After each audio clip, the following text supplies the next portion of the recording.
নমস্কাৰ ছাত্ৰ ছাত্ৰীসকল মই ইতিমধ্যে তোমালোকৰ লগত মধ্যযুগৰ অসম নামৰ পাঠটিৰ আলোচনা কৰি আছিলোঁ এই পাঠটি আমি ইতিমধ্যে আহোমসকলৰ বিষয়ে বা আহোম ৰাজ্যৰ বিষয়ে আলোচনা কৰিলোঁ এতিয়া আমি আহিছোঁ আহোমসকল অহাৰ সময়ত সেই অৰ্থাৎ অহাৰ আগতে যিসকল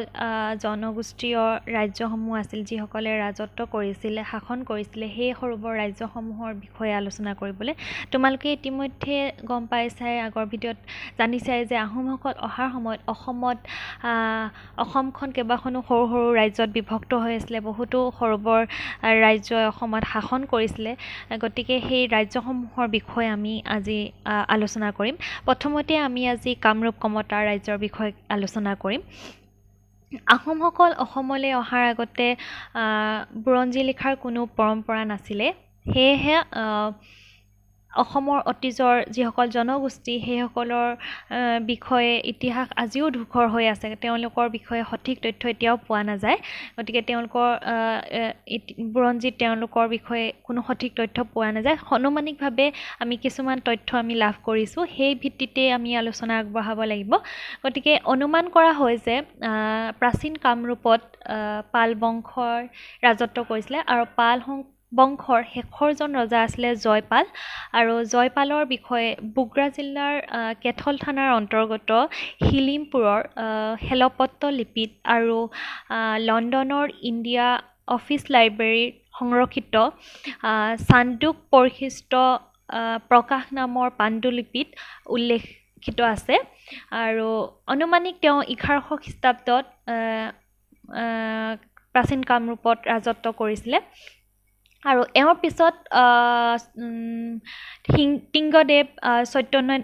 বৈদ্যদেৱ আৰু টিংগদেৱ আদি ৰজাসকলে ৰাজত্ব কৰিছিল বুলি অসম বুৰঞ্জীত উল্লেখিত আছে উত্তৰ গুৱাহাটীত বেতনাত থকা বৈদ্যগড় এই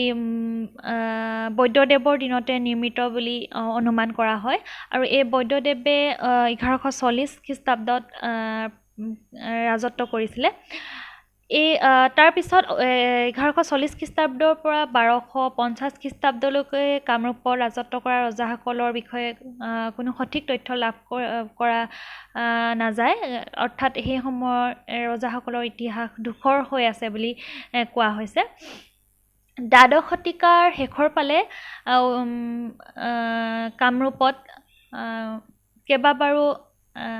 তুৰ্কী আফগানসকলে আক্ৰমণ কৰিছিলে 1257 খ্ৰীষ্টাব্দত বংগৰ সুবেদাৰ ইখতিয়াৰ উদ্দিন মালিক উজবেক তুগৰিন খাই কামৰূপ আক্ৰমণ কৰিছিল আৰু সেই সময়ত কামৰূপৰ ৰজা আছিলে সন্ধ্যা ৰজা ৰাজত্ব কৰিছিলে আৰু তেওঁ তেতিয়া সেই বংগৰ নবাবক প্ৰতিহত কৰি সন্ধ্যাই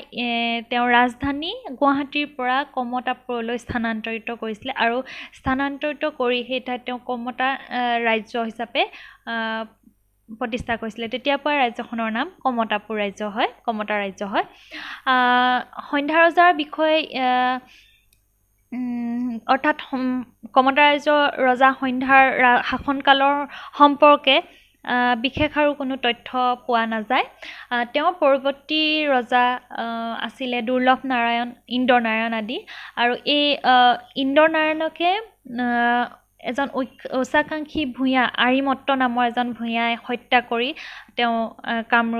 কমতা ৰাজ্য দখল কৰিছিলে আৰু কমতাপুৰ শাসন কৰিছিলে হত্যা কৰি আৰিমত্ত ৰজাই কমতাৰ ৰজা হৈছিলে আৰু তেওঁ ৰজা হৈ কমতাৰ শাসন কৰি তেওঁ কমতাৰ ৰাজধানী বেতনালৈ স্থানান্তৰিত কৰিছিলে কামৰূপৰ শেষৰজন ৰজা নীলম্বৰৰ পৰাস্ত কৰি 1498 খ্ৰীষ্টাব্দত বংগৰ নবাব হুছেইন শ্বাহে ৰাজ্য দখল কৰে অৰ্থাৎ তেতিয়া নীলম্বৰৰ পিছতেই বংগৰ শাসনৰ অধীনলৈ যায় কমতাপুৰ ৰাজ্য তোমালোকে ইতিমধ্যে মানচিত্ৰত দেখিবলৈ পাইছিলা যে কৰতোৱা নদীৰ পৰা পূবে বৰনদীলৈকে কোচ ৰাজ্য অৰ্থাৎ কমতা ৰাজ্যৰ বুকুতে কোচ ৰাজ্য স্থাপন হৈছে গতিকে আমি পালোঁ যে পশ্চিম কৰতোৱা নদীৰ পৰা পূবে বৰনদীলৈকে যিটো অঞ্চল সেই অঞ্চল কোচ ৰাজ্য বুলি কোৱা হয় আৰু কোচ ৰাজ্যখন গঠন হৈছিলে কমতাপুৰ ৰাজ্যৰ বুকুতে সেইকাৰণে আমি কমতাপুৰ কোচ ৰাজ্য আমি একেলগে আলোচনা কৰিছোঁ যে কামৰূপ কমতা আৰু কোচ ৰাজ্য গতিকে কোচ ৰাজ্যখন কমতা ৰাজ্যৰ অন্তৰ্গত বুকুতেই জন্ম হৈছিলে গতিকে সেই সময়ৰ অবিভক্ত গোৱালপাৰা আৰু কোচবিহাৰৰ কিছু অংশলৈকে কোচ ৰাজ্যখন আছিলে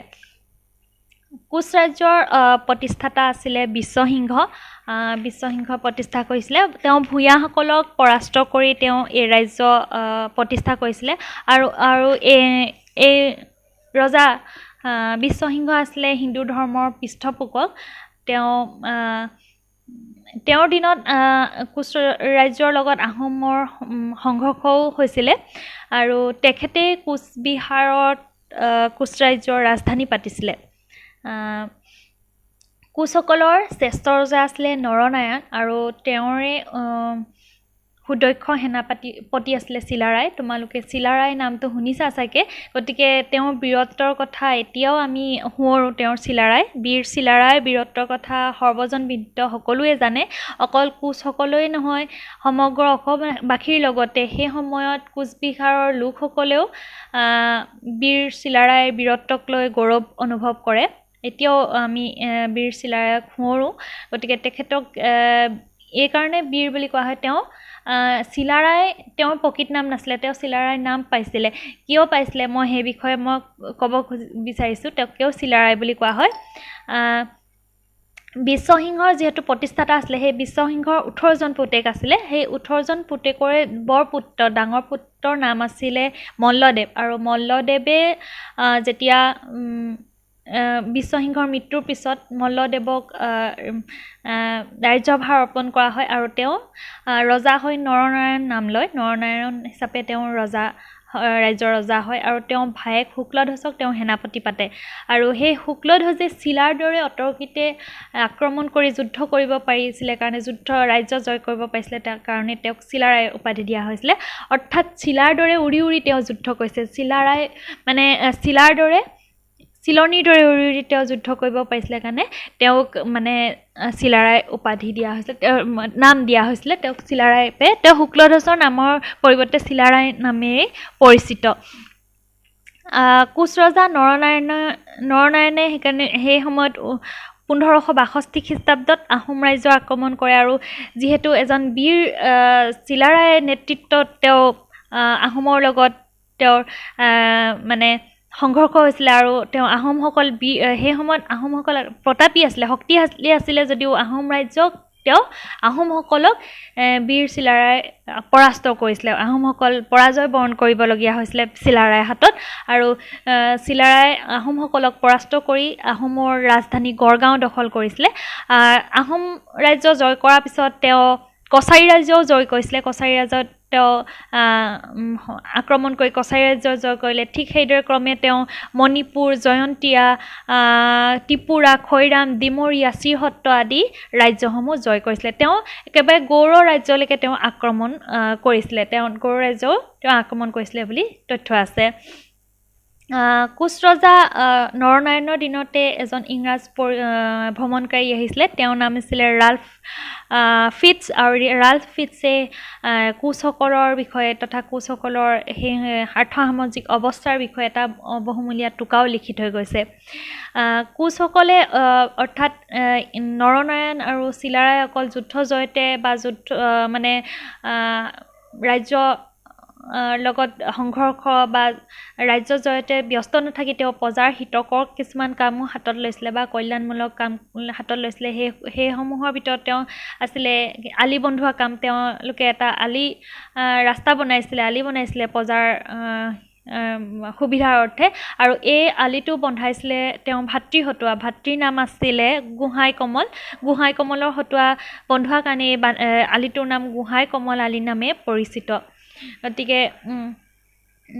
সেই মহাৰাজ নৰনাৰায়ণৰ দিনতেই কোচ ৰাজ্যৰ দুভাগত বিভক্ত হৈছিলে। এভাগক কোৱা হয় কোচবিহাৰ আৰু আন ভাগক কোৱা হয় কোচহাজো। গতিকে তাৰপিছত পৰৱৰ্তী ৰজাসকল আহোমৰ কৰতলীয়া হোৱাৰ পিছত আহোমৰ কৰতলীয়া ৰজা হিচাপে তেওঁলোক থাকিবলগীয়া হয় আৰু দৰং অঞ্চলত তেওঁলোকে বসবাস কৰে।